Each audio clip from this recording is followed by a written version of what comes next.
करी कि अर्थ एक मैग्नेट की तरह बिहेव करती है और उसके पास एक नॉर्थ पोल है और एक साउथ पोल है। यहाँ पे हमारा ज्योग्राफिकल नॉर्थ, ये हमारा ज्योग्राफिकल साउथ, और जो अर्थ के पास मैग्नेट है वो यहाँ पर उसका साउथ पोल है और यहाँ पर उसका, ठीक। ये हमने बोला मैग्नेटिक एक्सिस।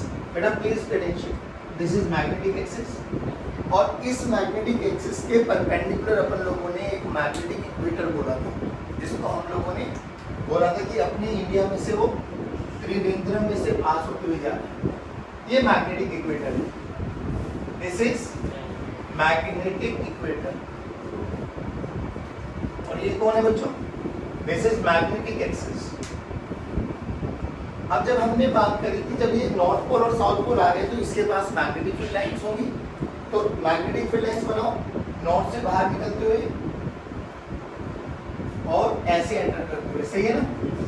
अब इसी लाइन से अपन लोगों को एक चीज समझ लेनी चाहिए बस कि देखो ये मैग्नेटिक इक्वेटर और मैग्नेटिक पोल के बारे में अपन लोग बात करेंगे। तो मैग्नेटिक इक्वेटर पे जब हम लोगों ने एक टेंजेंट ड्रॉ किया तो ये मेरा हॉरिजॉन्टल सरफेस बना। तो मैग्नेटिक फील्ड लाइंस देखो ए डायरेक्शन में, यानी what is the angle between H and B. यहाँ पे डेल की वैल्यू 0 आ गई थी, इसी को हम लोगों ने कल एंगल ऑफ डिप के नाम से जाना था।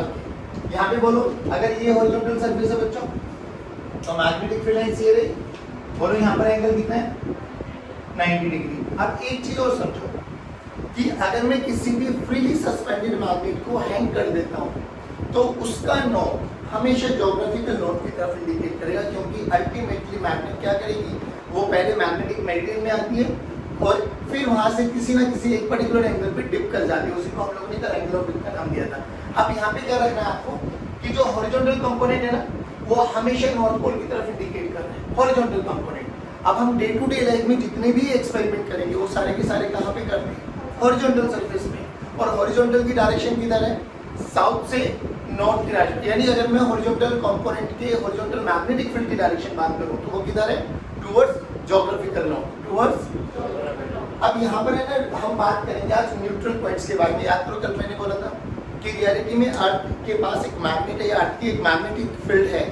उसके बहुत सारे एविडेंस देखे गए कि आपके पास किसी भी मैग्नेट को हम हैंग कर देते थे, उस पर एक डिफ्लेक्टिंग टॉर्क लगता था। मैग्नेट के पास, बाहर मैग्नेट के पास न्यूट्रल पॉइंट्स भी मिले, यानी न्यूट्रल पॉइंट्स इंडिकेट करता है कि भाई यहाँ पे कोई ना कोई दूसरा फील्ड भी अवेलेबल है। अब उसी के बारे में आज हम बात करेंगे, लेकिन केस देखना, इसमें 3 केसेस के बारे में बात करने वाले हैं। पहला के देखो magnetic axis of the experimental bar magnet. Bar magnet समझता है, एक कोई अपनी मैग्नेट उठाओ जिसमें एक रेड वाला इंडिकेट करता है नॉर्थ पोल को और ब्लू वाला पार्ट इंडिकेट करता है साउथ पोल को। बाकी अलग अलग भी कलर हो सकते हैं, कई बार रेड ब्लैक भी आ जाता है, तो that is a different aspect. अब बोला गया कि a magnetic axis of the experimental bar magnet is placed in magnetic meridian and its north pole is indicating geographical north। अभी अपन ये मान के चलते हैं कि हमारे पास geographical north pole ए डायरेक्शन में, अगर geographical north ये तो geographical south ये हो गया बच्चों, और ये कौन हो गया बच्चों, ईस्ट, और ये कौन हो गया, वेस्ट। अब हम जो भी एक्सपेरिमेंट सेटअप कर रहे होते हैं वो सारा का सारा कहाँ कर रहे होते हैं, हॉरिजॉन्टल सरफेस पे। तो हमें कौन से कंपोनेंट से मतलब है, हॉरिजॉन्टल या वर्टिकल, हॉरिजॉन्टल। और हॉरिजॉन्टल कंपोनेंट की वैल्यू बोलो b cos del, अरे अपन लोगों ने बात करी। अभी हॉरिजॉन्टल कंपोनेंट को अपन लोग x से रिप्रेजेंट कर देते हैं। बात समझ में आई बच्चों? अब ध्यान से सोचो, अर्थ के पास एक मैग्नेटिक फील्ड है, उसकी वैल्यू अप्रॉक्सीमेटली यूनिफॉर्म रहती है और बहुत कम वैल्यू होती है, 10⁻⁵ टेस्ला के आसपास उसकी वैल्यू रहती है। अब मान के चलते हैं कि ये मेरे पास देखो ये हॉरिजॉन्टल कंपोनेंट है और हॉरिजॉन्टल कंपोनेंट की डायरेक्शन अब ये भी देखी कि वो टुवर्ड्स ज्योग्राफिकल नॉर्थ होता है, ये परफेक्ट है। और जो कि यूनिफॉर्म माना है हम लोगों ने, तो हमने यहाँ पर पैरेलल लाइंस को ड्रॉ कर दिया। जल्दी बताओ ये पैरेलल लाइंस कौन सी है, ये पैरेलल लाइंस अर्थ के मैग्नेटिक फील्ड का हॉरिजॉन्टल कंपोनेंट है, दैट है भाई। अब हमने क्या करना है बच्चों, यहाँ पर अपने पास एक बार मैग्नेट को रखना है इन सच अ फैशन कि बार मैग्नेट का नॉर्थ पोल किसको इंडिकेट करे, ज्योग्राफिकल नॉर्थ पोल को। ये हमने बार मैग्नेट रख दी और ये बार मैग्नेट का नॉर्थ, क्योंकि बोला गया कंडीशन ये, तो मैग्नेट का नॉर्थ ज्योग्राफिकल नॉर्थ को इंडिकेट करना चाहिए। बात समझ में आ गई? तो ये कौन सा बन गया, साउथ पोल। अब हमें चेक करना है कि क्या न्यूट्रल पॉइंट्स अवेलेबल है, अगर है तो वो कितनी दूरी पर है। बात समझ में आई? अब ध्यान से सुन बच्चे, इसमें कौन कौन से पैरामीटर्स हम लोगों को ध्यान रखने चाहिए। पहली बात तो अभी नॉर्थ पोल का देखो, यहाँ पे कौन कौन से पैरामीटर वो समझ लो। एम क्या है? पोल स्ट्रेंथ, बोलो यार ऐसे। कैपिटल एम क्या है? Magnetic dipole moment of this magnet. और इनके बीच का ये सेपरेशन मान लेते हैं अपन लोग 2L, या क्या माने 2L मान लो। चलो तो 2L इनके बीच का सेपरेशन है, तो जल्दी बोलो कैपिटल एम और स्मॉल एम में क्या रिलेशन है? m into 2L। अरे ये वही है जैसे वहां पर डाइपोल मोमेंट हुआ करता था, नहीं है बच्चों? पक्की बात? अच्छा अब एक चीज और बताओ, अगर मैं बात करूं, ये देखो ध्यान से, ये कौन सी लाइन बन गई? Axial line. और ये कौन सी लाइन बन गई? बोलो यहां तक समझ में आए? अब आपको क्या कर लेना है कि 4 पॉइंट्स को मार्क कर लो आप, point number 1, point number 2, point number 3 और पॉइंट नंबर 4। स्टैंडर्ड मेथड से याद रखो। सोचो यहाँ पर अर्थ का हॉरिजॉन्टल कंपोनेंट किस डायरेक्शन में, तो अर्थ के हॉरिजॉन्टल कंपोनेंट को ऊपर बना दो, h, यहाँ पर भी h, इधर भी h और a डायरेक्शन में भी है। जल्दी बताओ ये बनाया सही बनाया? अब देख ये तो जो मैंने ब्लू लाइन से इंडिकेट किया, दिस इज हॉरिजॉन्टल कंपोनेंट। अब जो ये बार मैग्नेट है हम लोगों ने रखी है, इसकी खुद के मैग्नेटिक फील्ड लाइंस में होगी, और कैंसिल आउट करने की कंडीशन क्या होनी चाहिए? मान लो मुझ पे इधर 5 न्यूटन का फोर्स लग रहा है, अगर कोई मेरे इस वाले फोर्स को न्यूट्रलाइज करना है किसी को, तो क्या उसको इधर लगाना पड़ेगा? कितना force? 5 Newton in opposite direction में। ये देखो ये अर्थ की मैग्नेटिक फील्ड है, अगर कहीं पर न्यूट्रल होती हुई दिखाई दी तो मैग्नीट्यूड सेम होना चाहिए और डायरेक्शन अपोजिट होनी चाहिए। पक्की बात? तो यहाँ से देख मैग्नेटिक फील्ड लाइंस का डायग्राम देख बच्चे, यहाँ नॉर्थ से निकलेगी ऐसे, यहाँ से देखना ऐसे जाएंगे मैग्नेटिक फील्ड लाइंस, है ना? अब सोच के देख, यहाँ पर मैग्नेटिक फील्ड लाइंस ऊपर की तरफ जा रही है, क्या इस पॉइंट पर न्यूट्रल पॉइंट मिल सकता है क्या?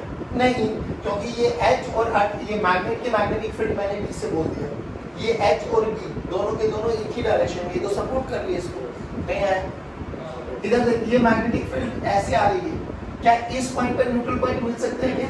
हाँ, क्योंकि पहली बात तो H ऊपर है और B नीचे। अगर मैग्नीट्यूड भी सेम हो जाए तो क्या यहाँ पर मैग्नेटिक फील्ड 0 हो सकता है? तो क्या ये न्यूट्रल पॉइंट मिल सकता है?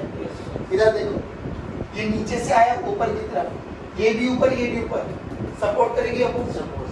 अब ऐसे देख यहाँ से ऐसे आएगी मैग्नेटिक फील्ड लाइंस, यहाँ पे सपोर्ट, यहाँ पे अपोज। तो एक चीज तो अपन को समझ में आ गई कि भैया मिल सकते हैं न्यूट्रल पॉइंट्स, कोई बड़ी बात नहीं है, बट वो न्यूट्रल पॉइंट कौन से केस में कहाँ पे मिलने वो याद होना चाहिए आपको। जब ज्योग्राफिकल नोट और मैग्नेट का नोट एक ही तरफ पर इंडिकेट कर रहे हैं, तो जो न्यूट्रल पॉइंट्स मिले वो कहाँ पर मिले होंगे? Equatorial line. कहाँ पे मिले बच्चों? Please pay attention. अगर ये क्वेश्चन में, वैसे तो नॉर्मल जब आप क्वेश्चंस पढ़ोगे ना तो लिखा रहता है short magnet, short bar magnet, तो मान के चलने ना शॉर्ट बार मैग्नेट का मतलब वही है कि इनका 2L या L, और जो यहाँ से ये सेपरेशन है, बोलो कितना मानूं? R मान लूं? ये सेपरेशन है। अगर बार शॉर्ट बार मैग्नेट है तो ये लिखा होगा कि ये वाला L is very very smaller than R। अगर ये वाला L is smaller than R है तो याद करो हम इलेक्ट्रिक फील्ड निकालते हुए अपन लोग क्या फॉर्मूला यूज करते थे? ये इक्वेटोरियल लाइन है, इक्वेटोरियल का फॉर्मूला बोलो, KP/R3, KP/, लेकिन रियल फॉर्मूला क्या था? KP/√R² प्लस A² की पावर 3/2। नहीं आया? 3/2 था 2 का? श्योर? पक्का? हाँ 3/2 नहीं आया, समझ में? अब जब हमने वहां पे बोला था कि if A is very very less than R, तब फॉर्मूला क्या बन गया था? KP/R3। अब यहाँ पर कैसे लगाना है कि वो वाला फॉर्मूला लगाना है नहीं लगाना है, तो ये पता लगाएगा आपका शॉर्ट लिखा है तो शॉर्ट बार मैग्नेट, नहीं आया तो कई बार हम लोगों को पैरामीटर्स के अकॉर्डिंग अपने आप को देखना है। बात समझ में आई? पहले बताओ नल पॉइंट कहाँ पे मिला? इक्वेटोरियल लाइन पे। अब इक्वेटोरियल लाइन पे अगर नल पॉइंट मिला तो मैं लिख सकता हूँ भैया अर्थ का हॉरिजॉन्टल कंपोनेंट H किसके बराबर है? बार मैग्नेटिक फील्ड के। अरे हाँ या ना बोलो, यहाँ पे क्या बोला अपन लोगों ने? H must be equal to B। अगर होगा तो नल पॉइंट मिल गया, न्यूट्रल पॉइंट मिल गया। न्यूट्रल पॉइंट मिल गया तो यहाँ पर देखो B का फॉर्मूला, इक्वेटोरियल वाला फॉर्मूला याद करो, जल्दी जल्दी बोलो। B this is equal to mu not by 4 pi capital M वहां पे क्या लिखते थे हम, आर स्क्वायर प्लस ए। अब यहाँ पे ए ना मान के हमने क्या माना है, एल, तो यहाँ पे R square plus L square की पावर 3/2 नहीं आया बच्चों, रख दो यहाँ पर। तो h this is equals to mu not by 4 pi capital M divided by R square plus L square की पावर 3/2। यहाँ से आपको ना कभी कैपिटल M निकालना होगा, कभी आपको स्मॉल m निकालना होगा। अब एक बार बताओ बच्चों, h हमें गिवन होगा, म्यू नॉट बाय 4 पाई की वैल्यू अपन को पता होगी, r हमें पता होगा, शॉर्ट बार मैग्नेट हो गए तो अपन लोग l की वैल्यू को 0 पुट कर देंगे। l की वैल्यू को 0 पुट कर देंगे तो कभी वो हमसे कैपिटल M पूछ लेगा, कैपिटल M ना पूछ के कभी वो हमसे स्मॉल m पूछ लेगा। अब एक बार बताओ भाई, अगर मुझे कैपिटल M पता लग गया तो क्या मैं स्मॉल m नहीं निकाल सकता?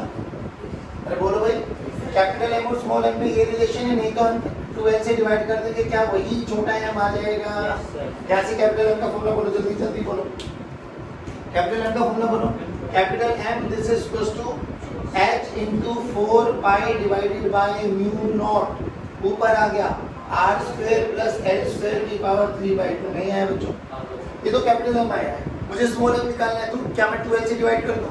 तो स्मॉल m की वैल्यू बोलो, small m this is equals to h 4 pi by mu not into 2l r square plus l square की पावर, अगर शॉर्ट बार मैग्नेट है तो if l is less than r, तो मैं क्या l square को negligible कर सकता हूँ?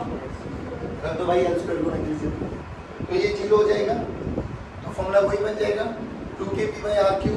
भाई यहाँ पे क्या हो जाएगा, सॉरी kp/r³, यहाँ पे क्या हो जाएगा km/r³, दैट्स इट। आ जाओ रख दो, एक शॉर्ट मैग्नेट है तो क्या हो जाएगा बच्चों, h की वैल्यू किसके बराबर आ जाएगी, mu naught by 4 pi m/r³। जल्दी बताओ आया नहीं आया समझ? ये न्यूट्रल पॉइंट है, बहुत न्यूमेरिकल्स देखने को मिलेंगे, डायरेक्ट फॉर्मूला। आपको बस ये समझ में आना चाहिए कि ज्योग्राफिकल नोट और मैग्नेटिक नोट सेम डायरेक्शन में। अब अगला केस क्या बन जाएगा, सब कुछ सेम रहेगा, बस यहाँ नॉर्थ पोल की जगह क्या आ जाएगा, साउथ पोल। किसको इंडिकेट कर रहा होगा, ज्योग्राफिकल नॉर्थ पोल, यानी जो ये साउथ है ये ऊपर आ जाएगा, नॉर्थ तक ये नीचे आ जाएगा। तो ये तो समझ में आ गया कि यहाँ पे तो न्यूट्रल पॉइंट नहीं मिलने वाला उस केस में। तो अब न्यूट्रल पॉइंट कहाँ शिफ्ट हो जाएंगे, एक्सियल लाइन पे। अगर एक्सियल लाइन पे शिफ्ट हो जाएंगे तो ये वाला बिग कंडीशन वही रहेगी, h must be equals to b। बस b का फॉर्मूला बोलो, वहां पे क्या आ जाएगा 2kp/r³। वहां पे 2kp/r³ की जगह क्या लिख देंगे, 2km/r³।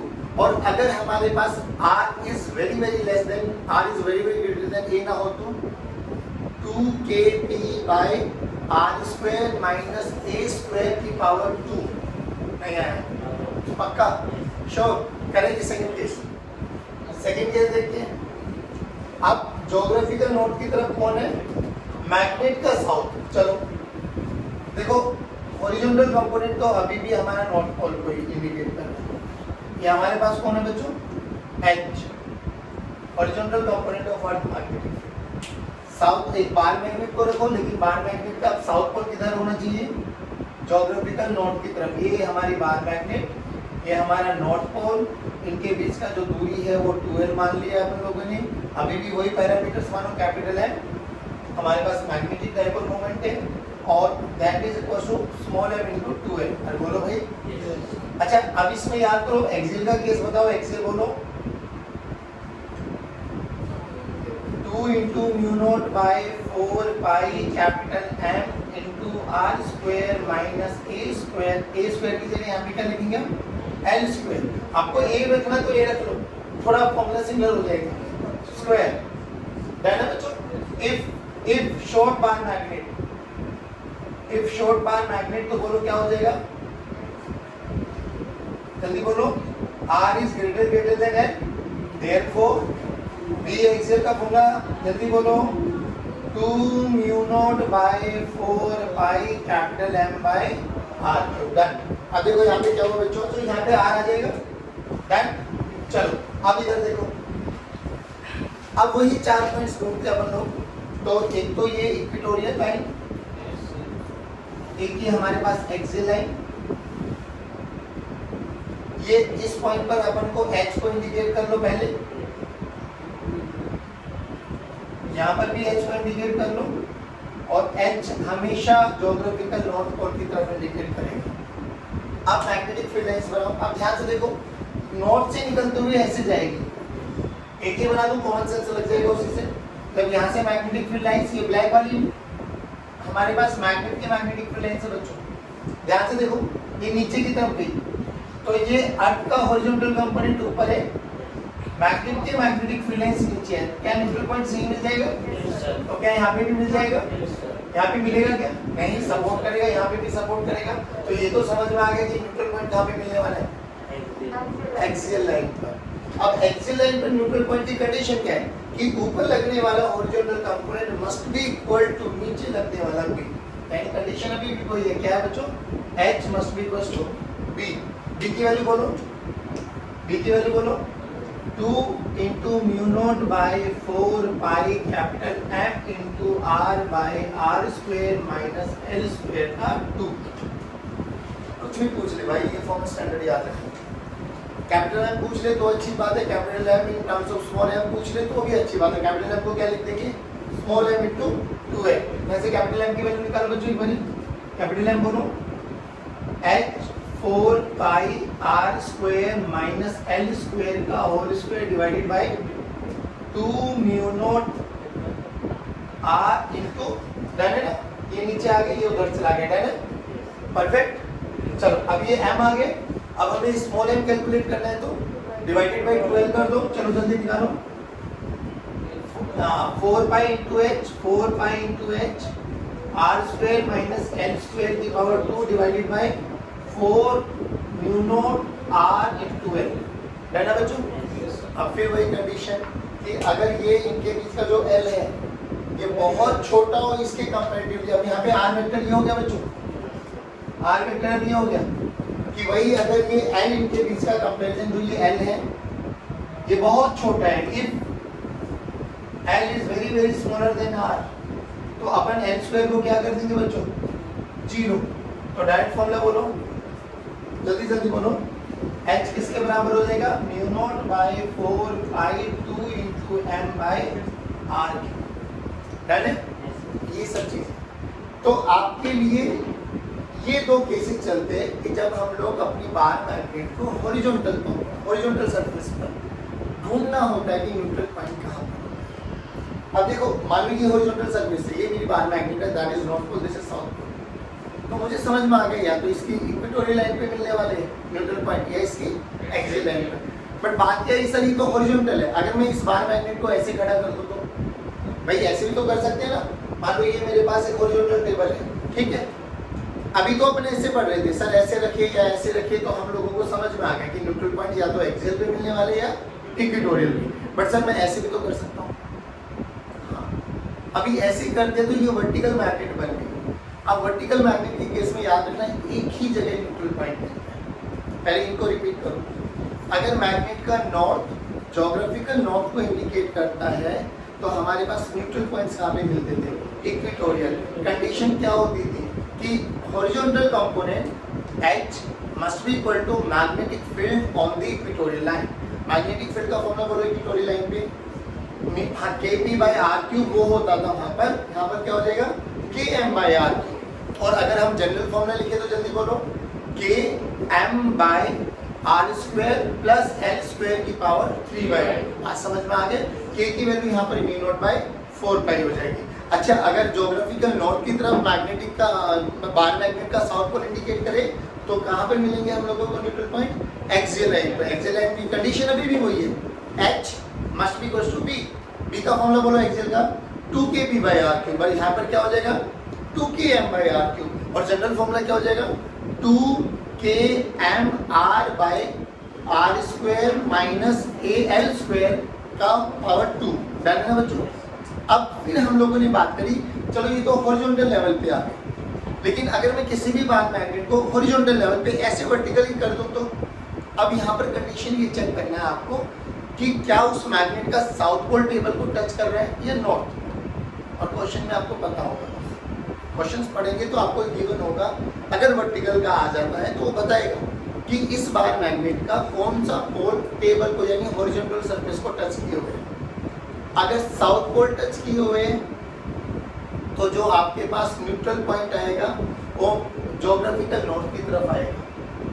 अगर मैग्नेट का साउथ पोल टेबल को टच किए हुए है, ये साउथ पोल, ये नॉर्थ पोल, तो जो मैग्नेट जो न्यूट्रल पॉइंट आएगा वो ज्योग्राफिकल नॉर्थ की तरफ आएगा, एक ही आएगा ज्योग्राफिकल नॉर्थ की तरफ। अगर मैग्नेट का नॉर्थ पोल टेबल को टच किए हुए है तो जो न्यूट्रल पॉइंट आएगा वो एक ही आएगा, कहाँ पर आएगा, ज्योग्राफिकल साउथ पोल की तरफ। दोबारा बोलो, अगर टेबल पर मैग्नेट का साउथ पोल टच किए हुए है तो जो न्यूट्रल पॉइंट आएगा वो किधर आएगा, ज्योग्राफिकल नॉर्थ की तरफ, एक ही आएगा। अभी तक दो पढ़ रहे थे अपन लोग।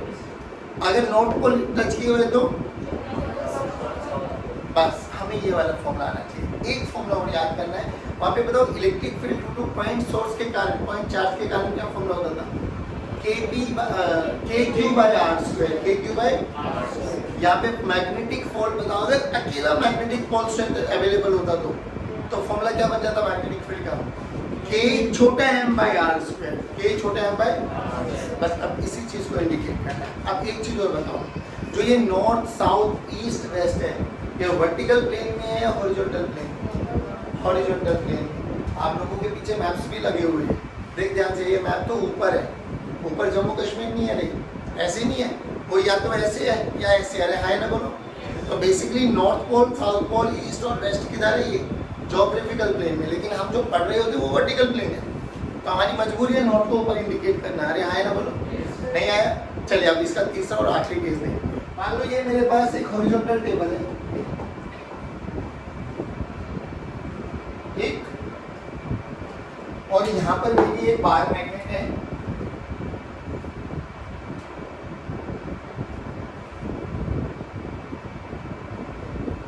ये बार मैग्नेट का नॉर्थ पोल, ये बार मैग्नेट का टेबल पे कौन सा पोल है। अब अपन ऐसे मान के चलते हैं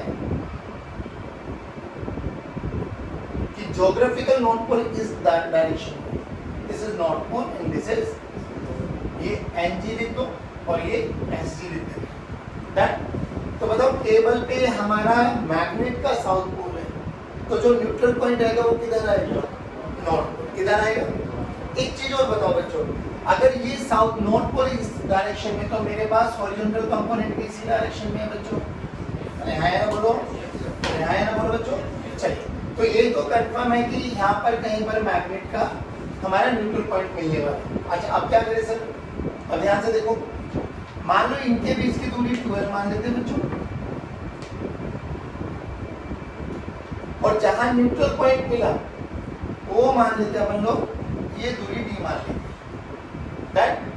अब सुनो, अभी ये न्यूट्रल पॉइंट मिल गया, तो यहाँ पर इन दोनों के कारण इंडिविजुअल मैग्नेटिक फील्ड कैलकुलेट करो, इंडिविजुअल, और एक मैग्नेटिक फील्ड निकालने का फॉर्मूला क्या होता है बच्चों, mu not by 4 pi small m into by R square. Small m क्या है, इनका अपना अपना पोल स्ट्रेंथ। आगे चलो बोल, देखो मैग्नेटिक फील्ड निकालने का क्या तरीका बोला था, वहाँ पे इलेक्ट्रिक फील्ड निकालने का क्या तरीका होता था कि जहाँ जिस भी पॉइंट पे इलेक्ट्रिक फील्ड कैलकुलेट करना है वहाँ पर एक पॉजिटिव पॉइंट चार्ज कंसीडर कर लो। यहाँ पर नॉर्थ पोल को मान लो कि अगर नॉर्थ पोल होता तो मैग्नेटिक फील्ड लाइंस इधर फोर्स लगाती, ये साउथ पोल है, यहाँ मैग्नेटिक नॉर्थ होता तो क्या वो इसको अपनी तरफ खींच रही होती, तो इधर लगा इसका मैग्नेटिक साउथ यानी BS, magnetic field due to south that, ये नॉर्थ है, ये नॉर्थ है, ये इसको किधर करेगा, रिपेल करेगा ऐसे, ये कौन हो गया BN, दैट ये कौन हो गया BN, परफेक्ट। अब एक बात बताओ मुझे, ये जब सब चीजें हमें समझ में आ गई, BS की वैल्यू बोलो बच्चों, mu not by 4 pi, mu not by 4 pi small m, और इनके बीच का सेपरेशन D, तो स्मॉल m बाय D का स्क्वायर।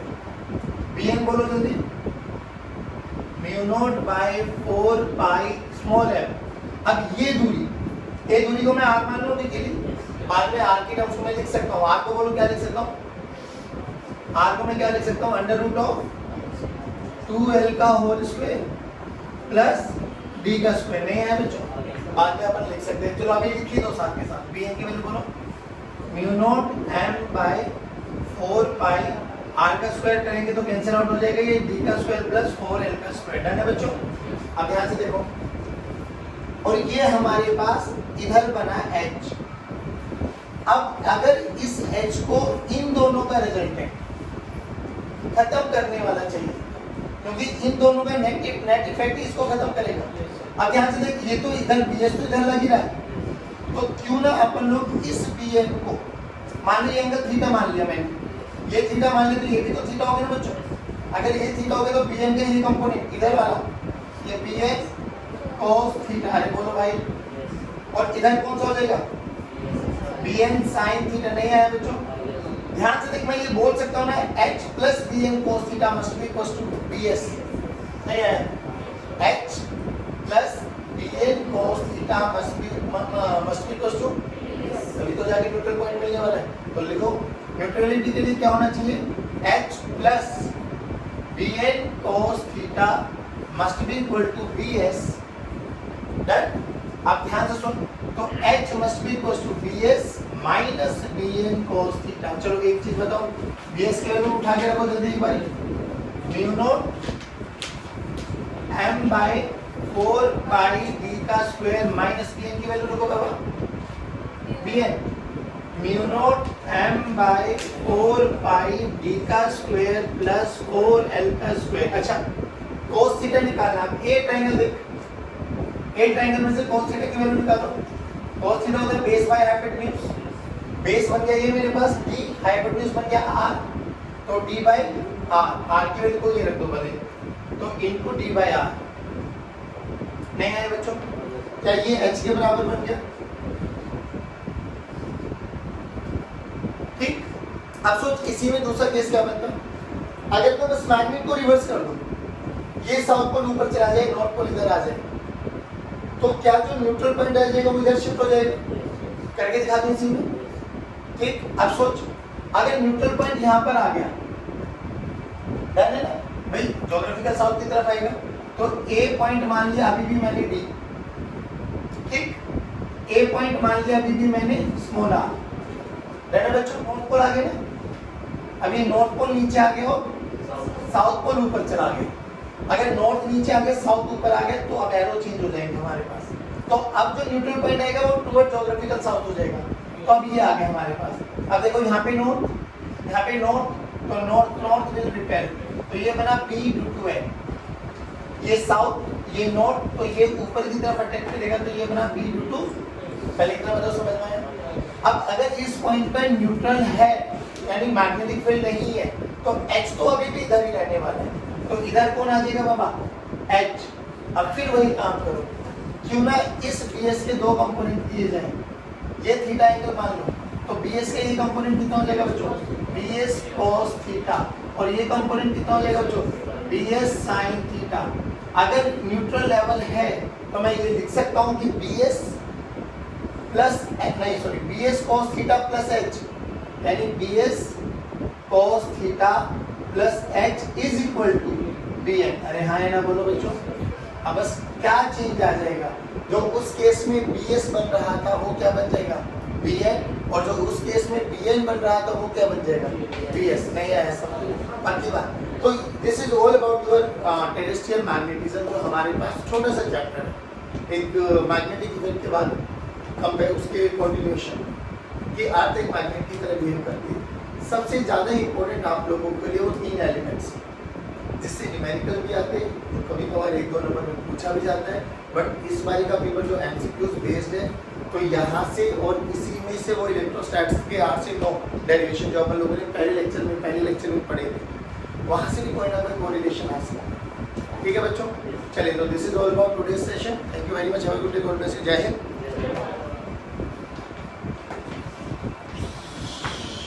क्या कहते हो भाई?